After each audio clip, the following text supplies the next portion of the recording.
And on to the conflict in West Asia. Negotiations reached a phased deal on Wednesday to end the war in Gaza between Israel and Hamas, the US and Qatar said after 15 months of fighting that has killed tens of thousands of Palestinians and inflamed the Middle East. Take a look.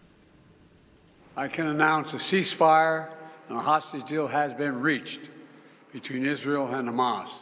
U.S. President Joe Biden, in the final days of his presidency, confirmed the successful negotiation of a ceasefire in Gaza after more than 15 months of bloodshed.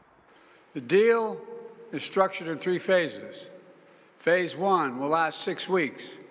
It includes a full and complete ceasefire, withdrawal of Israeli forces from all the populated areas of Gaza, and the release of a number of hostages held by Hamas, including women and elderly and the wounded. In exchange, Israel released hundreds of Palestinian prisoners. The U.S. and fellow mediator Qatar said the ceasefire would take effect on Sunday. It comes after months of on and off negotiations by Egyptian and Qatari mediators, with the backing of the United States. At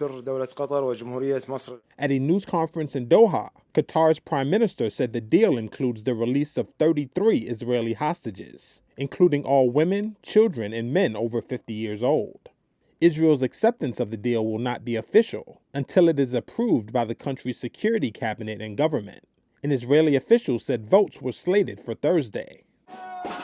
On the streets of Tel Aviv and in Khan Yunis, Israelis and Palestinians both celebrated the news. We are happy with this victory because the Palestinian people simply want their freedom. Freedom for the Palestinian people. We don't want anything but freedom and to live with dignity without occupation. United Nations Secretary General Antonio Guterres said the priority now must be on getting humanitarian aid into Gaza.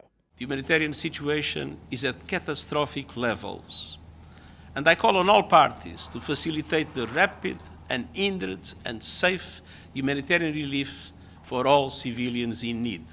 On October 7, 2023, Hamas-led gunmen broke through security barriers and burst into Israeli border area communities, killing 1,200 soldiers and civilians and abducting over 250 foreign and Israeli hostages.